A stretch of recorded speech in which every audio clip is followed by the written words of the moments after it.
Mateus, Evangelho segundo escreveu São Mateus, capítulo 5, verso 21 e 22. Você que está em casa, acompanhe conosco a leitura. Depois nós vamos ler outros segmentos. 21 e 22 diz o seguinte: ouviste que foi dito aos antigos, não matarás, e quem matar estará sujeito ao julgamento. Eu, porém, vos digo que todo aquele que sem motivo se irar contra seu irmão estará sujeito a julgamento, e quem proferir um insulto a seu irmão estará sujeito a julgamento do tribunal, e quem lhe chamar tolo estará sujeito ao inferno de fogo. Agora, meus irmãos, nós vamos ler o verso 27 e 28. Ouviste que foi dito, não adulterarás. Eu, porém, vos digo, qualquer que olhar para uma mulher com intenção impura no coração, já adulterou com ela. Agora vamos ler o verso 31 e 32. Também foi dito, aquele que repudiar sua mulher, dê-lhe carta de divórcio. Eu, porém, vos digo, qualquer que repudiar sua mulher, exceto em caso de relações sexuais ilícitas, a expõe a tornar-se adúltera, e aquele que casar com a repudiada comete adultério. Verso 33 e 34. Também ouviste que foi dito aos antigos, não jurarás falso, mas cumprirás rigorosamente para com o Senhor os teus juramentos. Eu, porém, vos digo, de modo algum jureis, nem pelo céu, por seu trono de Deus. Verso 38 e 39. Ouviste que foi dito, olho por olho, dente por dente. Eu, porém, vos digo, não resistais ao perverso, mas ao qualquer que te ferir na face direita, volta-lhe também a outra. Agora o verso 43 e 44 para terminarmos. Ouviste que foi dito, amarás o teu próximo e odiarás o teu inimigo. Eu, porém, vos digo, amai os vossos inimigos e orai pelos que vos perseguem. Senhor Deus, aplica a tua palavra em nossos corações. Que nessa manhã, Senhor Deus, nós possamos ir de encontro à tua palavra, com o coração aberto, com a mente aberta, para que o teu Santo Espírito fale conosco. Senhor Deus, que nós possamos terminar esse dia, sabendo que o Senhor falou com cada um de nós. Prepara-nos, Senhor Deus, para essa mensagem, que o teu Santo Espírito tenha liberdade para falar conosco, que nesse momento, Senhor Deus, eu possa diminuir para que o teu Santo Espírito cresça, e assim, Senhor Deus, faça o teu querer, a tua vontade nesse lugar. Senhor Deus, assim oramos, em nome do seu Filho Jesus Cristo. Amém. Meus irmãos, podeis assentar. O título da mensagem para essa meditação dessa manhã é a base do Sermão do Monte. A base do Sermão do Monte.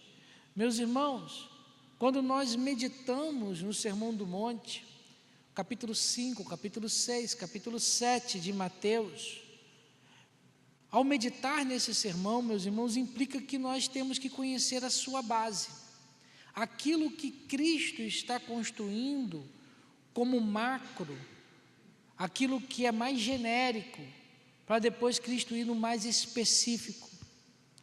Temos que conhecer o escopo do nosso Senhor Jesus Cristo e o seu esboço, para poder entender esse sermão como um todo. Se nós entendermos que o Sermão do Monte não foi uma ministração ou uma exposição da palavra do Senhor de 45 minutos ou de 1 hora, provavelmente esse momento do Sermão do Monte durou em torno de 5 horas, que os especialistas mais acreditam, e é que é mais pela tradição, que foi um sermão que durou 5 horas de exposição do nosso Senhor Jesus Cristo. Nós temos que começar a entender os pontos que o Senhor colocou como amarração. E quando nós pensamos dessa forma, nós vamos desde o verso 1 do capítulo 5, vendo que Cristo ele começa descrevendo a natureza essencial do povo de Deus. Aquilo que é natural em um povo de Deus, do povo de Deus, e por isso ele começa com as bem-aventuranças. Depois que ele expõe essa natureza essencial, que é mais primordial, de caráter, jeito de ser e de agir, o nosso Senhor Jesus Cristo, ele avança no sermão, falando sobre as funções e propósito do povo de Deus. O povo de Deus é luz e sal na terra, ele tem essa função, esse propósito na terra. E depois o nosso Senhor Jesus Cristo relaciona a lei, o Antigo Testamento, as Escrituras do Antigo Testamento, com Ele mesmo e com cada pessoa que é povo de Deus, com o povo de Deus. Ele faz essa relação e ele termina mostrando que a nossa justiça, a justiça do povo de Deus, deve exceder a dos escribas e fariseus. E quando nós chegamos, meus irmãos, nesse ponto, a partir do verso 21 e até o final, o nosso Senhor Jesus Cristo expande a sua declaração. Ele chega no núcleo, na exposição viva daquilo que ele introduziu até o capítulo 20 para a nossa situação. Do verso 21 até o verso 40, até o capítulo 7, na verdade, do verso 21 até o capítulo 7, o final do capítulo 7, nós encontramos nessa mensagem do nosso Senhor Jesus Cristo o desenvolvimento do verso 20. Quando nós olhamos para desde o verso 21 até o final do capítulo 7, nós vemos que o Senhor está desenvolvendo o capítulo 20 de uma forma mais específica. O verso 20 vai dizer o seguinte: porque vos digo que se a vossa justiça não exceder em muito a dos escribas e fariseus, jamais entrareis no reino dos céus. Meus irmãos, você que está em casa, você que está aqui na igreja, essa declaração do verso 20 é uma verdade para todo aquele que é cidadão do reino dos céus. E a questão que fica é como que Cristo expande, como ele aprofunda o seu sermão. Quando nós olhamos desse verso 21 até o verso 48, nós vemos que o nosso Senhor Jesus Cristo, ele começa a expor para aquele povo, aquelas pessoas que estavam em volta, a sua própria forma de entender e o seu ensino da lei. Ele vira para todos aqueles que estão no Monte Tabor e começa a fazer a exposição e o ensino da lei. Do verso 21 até o verso 48, meus irmãos, nós encontramos 6 declarações particulares. O Senhor fecha em 6 declarações particulares, e cada uma dessas declarações nós vamos meditar em um determinado momento, quando chegar a hora. Mas antes de nós meditarmos diretamente em cada uma dessas declarações, nós temos que entender essas 6 declarações como um todo, como Cristo organiza num todo, para depois ele especificar nas 6 declarações. E com isso, meus irmãos, nós observamos que o nosso Senhor Jesus Cristo, ele inicia cada declaração de uma forma peculiar. Nós lemos cada uma delas aqui. Ele inicia essas declarações de uma forma muito peculiar. Notamos que todas essas declarações começam com uma forma muito similar uma à outra. Ouviste que foi dito, eu porém vos digo. Diziam assim, também foi dito assim, eu porém vos digo. Existe uma fórmula ali que o Senhor inicia cada uma delas. E quando nós olhamos para esses segmentos iniciais das declarações, meus irmãos, traz para nós de que nós temos que, antes de pensar em cada uma delas, entender o princípio comum que rege todas elas. O que está regendo por baixo, de uma forma tão similar a cada uma dessas declarações, que faz com que ela seja um único conteúdo. Jesus, meus irmãos, estabelece com essa forma de início um princípio básico, que depois ele exemplifica uma a uma nas 6 declarações. Nós temos então, meus irmãos, que Jesus inicia cada uma das declarações com uma fórmula.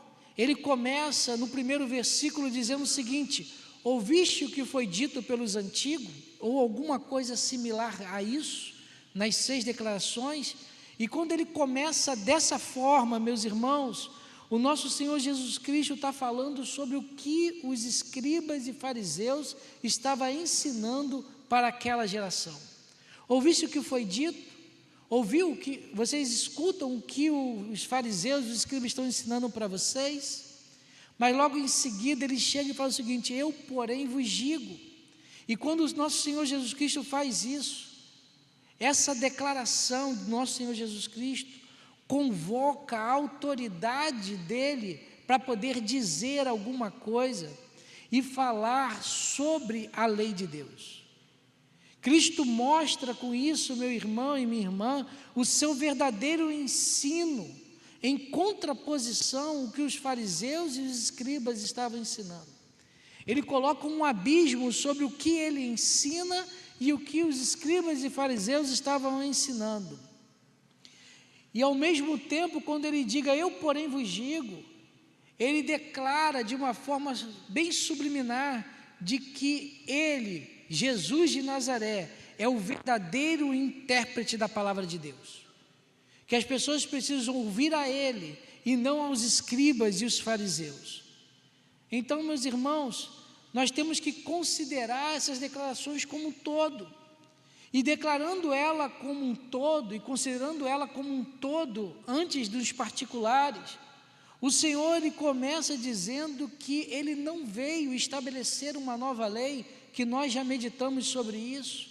O nosso Senhor Jesus Cristo ele não veio trazer um novo código de ética, ele não veio trazer um novo código de moral, mas ele veio ao mundo, como a própria declaração do nosso Senhor Jesus Cristo, ele veio ao mundo para fundar um novo reino, separar um povo, uma nova raça de seres humanos, um novo povo, um povo que possui um caráter e um determinado, meus irmãos, conceito de vida, pessoas que possuem um determinado comportamento.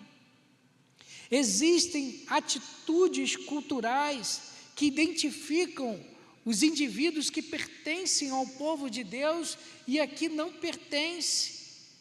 Meus irmãos, Cristo está se concentrando na concepção básica daqueles que são o povo de Deus, que pertencem ao seu povo, que Ele está chamando para fazer parte do seu reino. Essa é a base do Sermão do Monte. Cristo, meus irmãos, estabelece princípios para o povo de Deus e pede para que aqueles que façam parte do povo de Deus apliquem em suas vidas. E quando nós pensamos nesses princípios, meus irmãos, e fazemos a ligação entre os escribas e fariseus, nós encontramos 5 princípios que o povo de Deus precisa ter, que faz parte do povo de Deus. 5 princípios que faz parte da atitude cultural do povo de Deus. O primeiro princípio, meus irmãos, para a nossa meditação, é que ser povo de Deus não é algo mecânico, mas sim vivificante. Ser povo de Deus não é algo mecânico, mas sim vivificante. Ele vira para o público e fala o seguinte: ouviste o que foi dito? Eu, porém, vos digo. Meus irmãos, os fariseus e os escribas, eles se preocupavam com a forma, eles se preocupavam com o exterior, ele não se preocupava com o conteúdo. Aqueles escribas e os fariseus da época de Jesus apresentavam para o povo uma vida de reverência, mas não viviam essa reverência. Eles apresentavam como santos, mas não viviam essa santidade. Os escribas e os fariseus pareciam que rendiam graças a Deus, mas não tinha vivacidade em suas vidas. Não estavam num relacionamento íntimo com Deus. Eram firmes no que tangia a lei.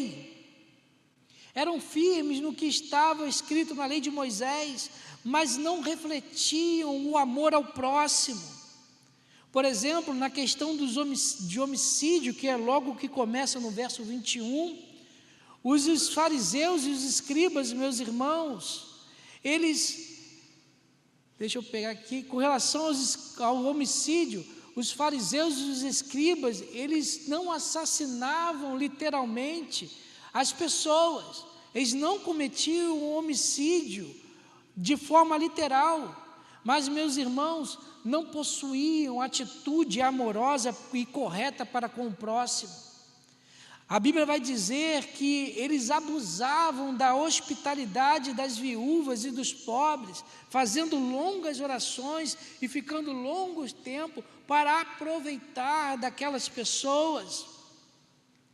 Colocavam um peso sobre aquela geração e aquela sociedade, peso de doutrina de homens, e invocava mais a doutrina de homens, palavras feitas por seres humanos, do que a palavra de Deus.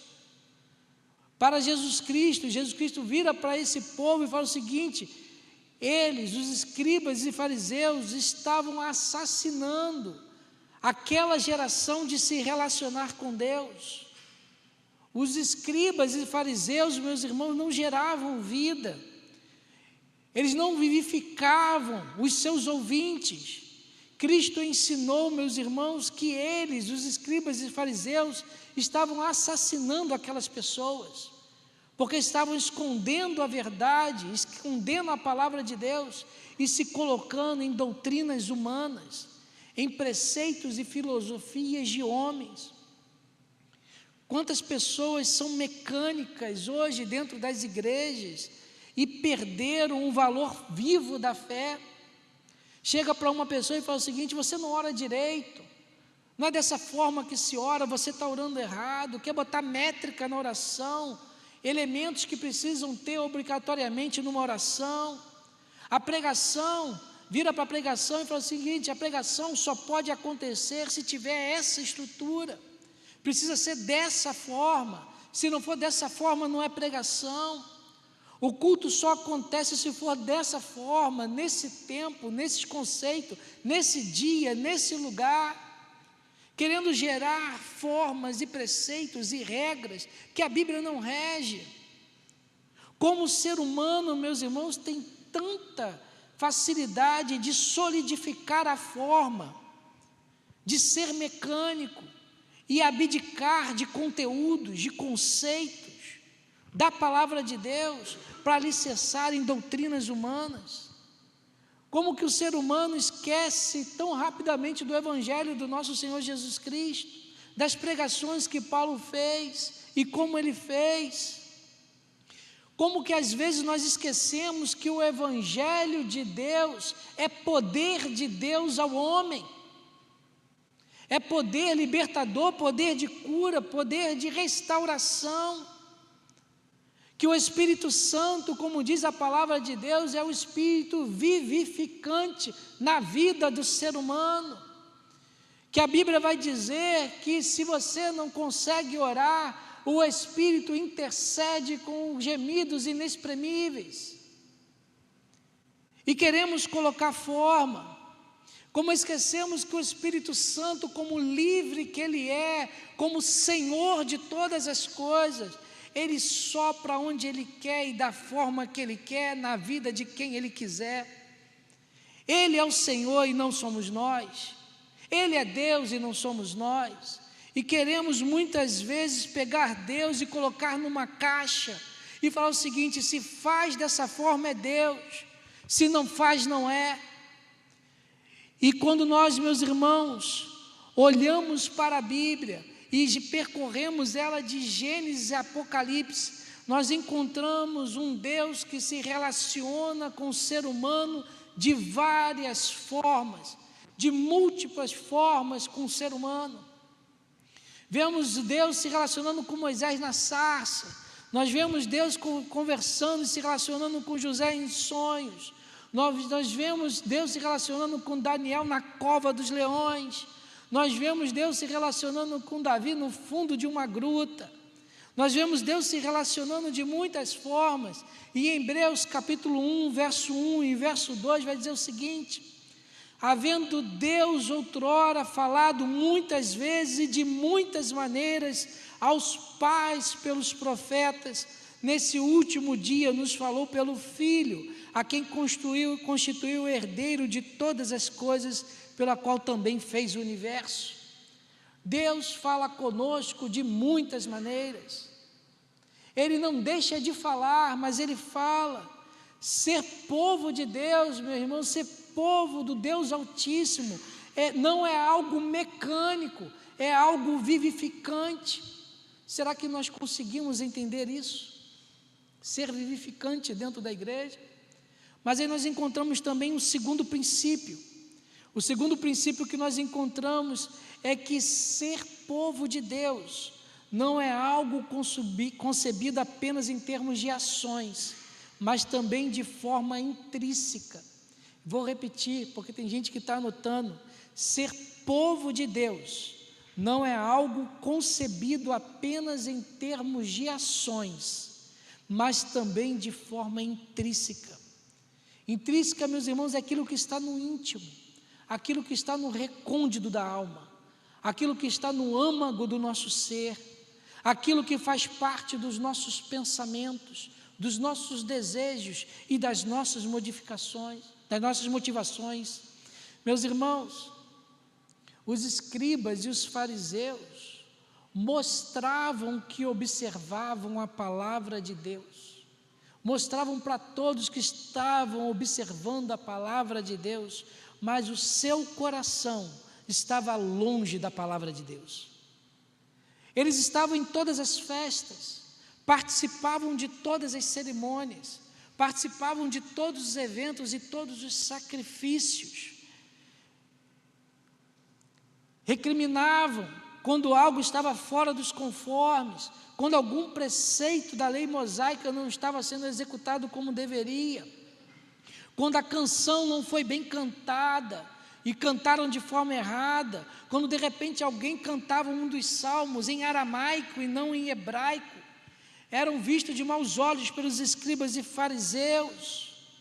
Mas, meus irmãos, no seu particular, os escribas e fariseus, Deus não fazia parte da vida deles.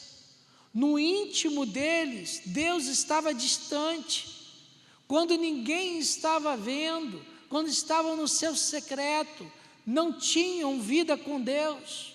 Como o próprio nosso Senhor Jesus Cristo fala, aqueles homens daquela época eram sepulcros caiados, bonitos de fora, bonitos de se ver, elegantes, mas pérfidos por dentro, mortos por dentro, carregando agentes mortos dentro dele.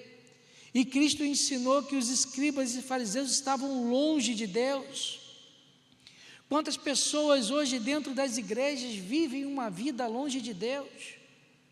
Jesus, meus irmãos, ensina para nós no ministério dele que a motivação da ação é tão importante quanto a ação.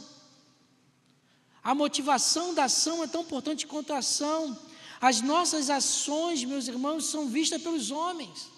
Aquilo que nós fazemos é visto pelas pessoas, pelos irmãos da igreja, pela família, é visto pelo pastor, pelos oficiais, mas Deus contempla a motivação do que está sendo feito. As atitudes do coração são observadas pelo nosso Deus, porque, meus irmãos, como o próprio Cristo fala para nós, para a nossa vida, é do coração que saem os maus desígnios e as más ações. Ele vai lá no recôndito do nosso coração e vê qual é a motivação das nossas ações. E quantas pessoas vivem uma vida aparente de ser uma bênção, pessoas que pregam, que cantam, que tocam, que participam das programações da igreja, mas o coração de cada uma dessas pessoas, nesse momento, são repreensíveis diante de Deus. pessoas que no coração está cheio de ira, de cólera, apresenta rancor na sua vida, de inimizades, de falta de perdão, de contenda, de desunião, pessoas que se apresentam bem diante da congregação e das pessoas, mas meu irmão e minha irmã, Deus conhece o coração, e dele não se engana. Em Lucas capítulo 16, verso 15, diz o seguinte: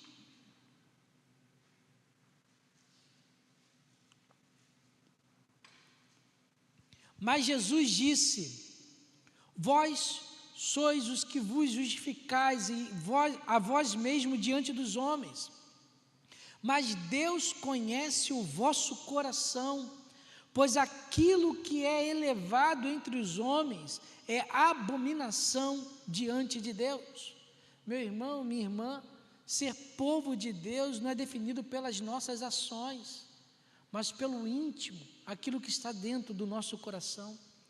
Será que nós conseguimos compreender isso? Será que essa compreensão faz parte da nossa vida? O terceiro princípio que nós encontramos, meus irmãos, nessa relação entre Cristo, o sermão de Cristo, e o sermão e o que era pregado pelos escribas e fariseus, é que ser povo de Deus não pode ser concebido apenas negativamente, mas também positivamente. Vou repetir: ser povo de Deus não pode ser concebido apenas negativamente, mas também positivamente. Meus irmãos, os escribas eram mestres em criar regras. Fazer uma lista do que pode fazer e uma lista do que não pode fazer e uma lista de como deve ser feito, criando um processo de santificação que era totalmente meritório. E com isso, meus irmãos, um homem nunca sabia se estava agradando a Deus ou não, estabelecendo inúmeras regras e condições para que o homem pudesse ser retribuído com o amor de Deus. A lei de Deus, meus irmãos, não possui apenas um caráter negativo. Nós encontramos um caráter negativo do que pode ou não pode fazer na Escritura Sagrada, mas, meus irmãos, a palavra de Deus, ela tem o objetivo de nos colocar em um caminho positivo. Ela nos coloca em um caminho positivo. Aí você pergunta: mas o que é isso, pastor? Não é somente o que é feito e o que não é feito, mas como é feito essas coisas. Não é fazer direito, não é fazer de uma forma correta, mas é amar o que é direito e amar o que é correto. É muito mais do que leis e uma lista do que deve e o que não deve fazer. É uma atitude cultural que nos identifica, que identifica a etnia de Deus, do povo de Deus. Obedecer à palavra de Deus, meus irmãos, precisa ser natural e não forçado. Seguir a palavra de Deus tem que sair do nosso íntimo com naturalidade. As regras dos escribas afastavam o homem de Deus e não santificava mais. É quando, meus irmãos, nós evitamos de fazer o mal, não porque está numa lista, mas sim porque nós desprezamos aquilo que é mal, porque não gostamos, que nos traz repulsa. Não é porque nós fazemos o que é bom porque está numa lista, que nós não adulteramos, porque Jesus disse para não adulterar, mas é porque nós amamos obedecer à voz do Senhor. Cristo ensinou, meus irmãos, que os escribas não amavam a Deus e que tudo o que eles faziam era apenas uma aparência. Quantas pessoas dentro das igrejas que estão por aí, meus irmãos, vivem uma vida que não ama a Deus? A sua santidade é um ato de pura aparência. Demonstram com as mãos, demonstram com a impostação da voz, com o jeito de andar, com o idioma que fala e o jeito que fala para as pessoas, com o que faz e se motiva dentro da igreja. Mas, meus irmãos, ao mesmo tempo são pessoas desafortunadas, pessoas vazias e sem sentido dentro das igrejas, pessoas que não se preocupam se são alheios aos seus semelhantes, que pessoas que amam e gostam da cabeça que é Cristo, mas desprezam o corpo e a noiva do nosso Senhor Jesus Cristo. Pessoas que não convivem, ou que muitas vezes convivem de má fé com os irmãos dentro da igreja, que chegam à igreja apenas de corpo presente, apenas entram no templo de corpo presente, mas a mente está lá fora, longe, não presta atenção em nada, não sabe nada que aconteceu dentro do culto, o que foi falado. Pessoas que pensam que está tudo bem com a sua vida, porque não matam, não adulteram, não roubam, não são corruptos. Mas pessoas que não amam estar na presença de Deus e não amam estar com o povo de Deus, o povo a qual Cristo morreu por ele. Em Efésios capítulo 4, verso 15 e 16, vai dizer o seguinte: mas seguindo a verdade em amor, cresçamos em tudo naquele que é a cabeça, Cristo, de quem todo o corpo bem ajustado e consolidado, pelo auxílio de toda a junta, segundo a justa cooperação de cada parte, efetua o seu próprio aumento para a edificação de si mesmo em amor. Meus irmãos, ser povo de Deus não é concebido apenas de forma negativa, de uma forma negativa para a nossa vida, mas também positiva. Será que nós conseguimos compreender isso? Jesus está passando isso e fazendo essa comparação com os fariseus, e a gente consegue entender isso que o Senhor Jesus Cristo está passando sobre o seu povo, aqueles que Ele está separando. Quarto princípio: ser povo de Deus não é obedecer regras opressivas. Ser povo de Deus não é obedecer regras opressivas, mas desenvolver o caráter espiritual. Ser povo de Deus não é obedecer regras opressivas, mas desenvolver o caráter espiritual. E aqui, meus irmãos, é muito importante, porque o Senhor Jesus Cristo vai, nesse contexto, a partir dessa afirmação, em todo o seu ministério. Os escribas e fariseus, meus irmãos, construíram um caminho penoso para a santidade. Na visão dos escribas e fariseus, ser santo é penoso, é trabalhoso, é um sacrifício. Olhamos, por exemplo, pelo jejum que eles faziam.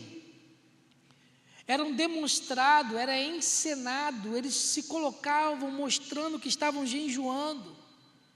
Era opressivo fazer jejum. A sociedade era pressionada de forma opressiva. Até como jejum nós sabemos, já falei em uma outra pregação, que a lei de Moisés pedia que o judeu fizesse um jejum por ano. Os fariseus e os escribas ampliaram isso por 2 jejuns semanais, oprimindo mais o povo, colocando uma carga que não é bíblica, que não era bíblica para o povo daquela época. Eles carregavam, os homens daquela época, meus irmãos, carregavam um peso tão grande sobre os seus ombros, que eles não conseguiam se relacionar com Deus. Muitas pessoas daquela época se sentiam longe de qualquer favor divino. O caminho de santidade, meus irmãos, não é algo difícil, não é algo penoso para as nossas vidas. Não nos coloca em um estado de servidão para sermos santos. O Evangelho do nosso Senhor Jesus Cristo e o Novo Testamento nos coloca em outra direção. Em 1 João, capítulo 5, verso 3, vai dizer o seguinte: porque este é o amor de Deus, que guardemos os seus mandamentos. Ora, os seus mandamentos não são penosos. Não são penosos. Meus irmãos, a finalidade da palavra de Deus é moldar o nosso caráter, é levar-nos à liberdade da glória dos filhos de Deus, é fazer com que cada um de nós cresçamos diariamente na estatura da plenitude de Cristo em nossas vidas. As regras dos escribas e fariseus eram opressivas, e Cristo ensinou que eles, meus irmãos, não estavam desenvolvendo um caráter espiritual. Quantas pessoas, meus irmãos, consideram penoso estar dentro de uma igreja, a fazer parte desse conjunto de corpo de Cristo, a fazer parte da congregação. Pessoas que buscam a agilidade e a rapidez do culto. Quantas pessoas entram dentro da igreja já de costas, para ser mais fácil para ir embora, logo que termina a bênção apostólica. Existem pessoas, meus irmãos, que com 2 horas de culto ficam reclamando, e muitas vezes ficam mais tempo no bebedouro da igreja do que dentro do templo nas 2 horas de culto, que vão inúmeras vezes ao bebedouro para beber água, que saem diversas vezes, que fazem do ambiente de culto, desse lugar a qual nós estamos entregando a nossa adoração, como um local e um espaço para pôr o papo em dia, a conversa em dia. Conversa mais com o irmão que está do lado do que com Deus em suas orações, e quando começa a orar já fala: o pastor está orando muito, porque não me interessa conversar com Deus. Para que eu vou expor minha palavra a Deus? Eu quero conversar com o irmão que está do lado. Durante o culto, meus irmãos, fazem de tudo, menos entregar o seu culto a Deus. Depois querem que Deus escute a oração, se não chega diante dele. Quantas pessoas, meus irmãos, guardam tantas coisas, mas não guardam obedecer a palavra do Senhor? Pessoas que dentro das igrejas considera penoso, considera opressivo se relacionar com Deus. No Salmo 84, verso 1 e verso 2, salmo que nós conhecemos, que abrimos o culto tantas vezes, o salmista fala: quão amáveis são os teus tabernáculos, Senhor dos exércitos. A minha alma suspira e desfalece pelos atos do Senhor, o meu coração e a minha carne exultam pelo Deus vivo. O culto é o local onde nós temos prazer de estar na presença de Deus, onde nós entregamos o nosso culto, quando nós queremos estar com Ele junto com os nossos irmãos, e não usar o irmão para poder ter como desculpa não se relacionar com Ele, com Deus. Ser povo de Deus, meus irmãos, é concebido pelo desenvolvimento do caráter espiritual em nossas vidas. Será que nós conseguimos compreender isso? Será que nós conseguimos entender isso? Quinto e último princípio, meus irmãos, o objetivo de ser povo de Deus é conhecer a Deus. O objetivo de ser povo de Deus é conhecer a Deus. Meus irmãos, os escribas e fariseus, eles achavam que o homem devia se moldar, se ajustar à lei. Olhava para a lei e cumpria ela rigorosamente, e restringiam o relacionamento com Deus à lei. Se estavam seguindo a lei, eles eram aceitos diante de Deus. Para os escribas e fariseus, a lei, meus irmãos, era uma finalidade, era o fim de toda a vocação diante da presença de Deus. Eles não entendiam e não conseguiam compreender, e por isso que eles não conseguiram ver o Filho de Deus em Jesus Cristo. Eles não entendiam que as Escrituras são um meio para que eu, você e cada um de nós mantenhamos um relacionamento com Deus. Quando chegava no final do dia, quando eles iam para a sua cama e deitavam, a pergunta que eles faziam na mente é o seguinte: será que hoje eu obedeci à lei de Moisés? Será que não fui culpado de alguma coisa e fiz alguma coisa que transgrediu a lei de Moisés? Será que tudo está indo bem comigo? Será que todas as coisas que eu fiz hoje cooperam para que a lei de Moisés seja viva em mim? Será que eu sou uma pessoa justa? Se ele não se reprovasse na sua mente, ele falava o seguinte: está tudo bem comigo, está ótimo assim, o meu relacionamento com a pessoa de Deus está excelente. Meu irmão, minha irmã, essa pergunta está errada. Não é a pergunta que nós fazemos à noite quando vamos deitar. Será que você tem feito essas perguntas na sua vida? Será que você faz essas perguntas, as perguntas dos fariseus e dos escribas todo dia à noite? Meus irmãos, as nossas perguntas têm que ser outras diante de Deus. Quando nós estamos deitando na nossa cama, quando nós estamos indo dormir, a nossa pergunta tem que ser o seguinte: qual foi a minha relação com Deus hoje? Será que eu conheço Deus realmente? Será que eu dediquei esse dia para conhecer a Deus? Será que no meu dia a dia eu estou agradando e eu estou me relacionando com Ele? Será que Deus ocupou o lugar supremo na minha vida nesse dia? Será que hoje eu vivi para a glória de Deus? Essas são as perguntas que nós temos que fazer. Esse é um verdadeiro autoexame. Não existe vida cristã, e eu vou repetir, não existe vida cristã sem relacionamento com Deus. E não há relacionamento com Deus sem conhecê-lo. Oséias capítulo 6, verso 3, ele diz o seguinte: conheçamos e prossigamos em conhecer ao Senhor, como a alva, a sua vinda é certa, e Ele descerá sobre nós como a chuva serôndida que rega a terra. Meu irmão, minha irmã, ser povo de Deus é conhecer o seu Senhor, é conhecer quem Ele é se relacionar com Ele. Será que nós conseguimos compreender isso em nossas vidas? Concluindo a mensagem, meus irmãos, o Sermão do Monte, essa passagem tão linda que nós estamos ministrando e entrando cada vez mais profundo nela, e que nos afeta de uma forma rigorosa, de uma forma eterna. Meus irmãos, o Sermão do Monte fala sobre o povo de Deus. O Sermão do Monte fala sobre o povo de Deus, e na sua base, ela nos conduz a relacionar com Deus. Pois, meus irmãos, o povo de Deus é um povo vivificante. O povo de Deus é um povo com um coração transformado. O povo de Deus, meus irmãos, é um povo que possui um caráter espiritual em suas vidas.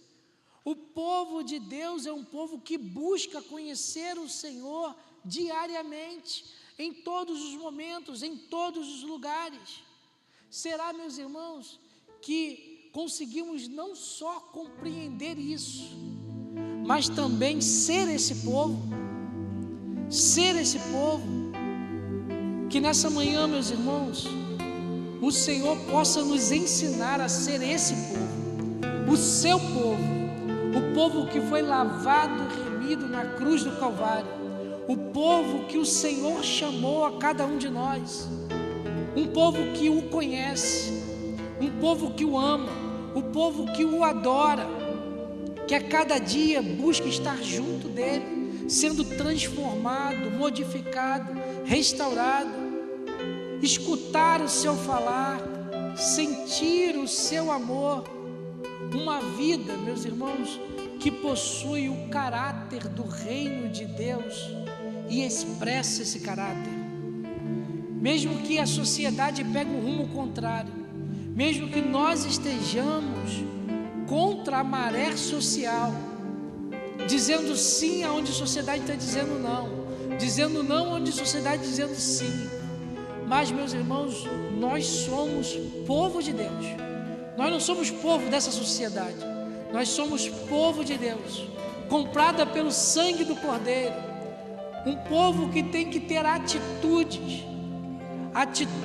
culturais que pertence ao reino de Deus, que rege a sua vida por amor ao seu rei, e não por pressão, não por opressão. não porque precisa fazer, porque está assim na Bíblia, mas porque antes de tudo, e acima de tudo, sabe quem é que nos salvou, quem é aquele que foi pendurado no madeiro, e nós hoje estamos na presença dele. Vamos louvar a Deus.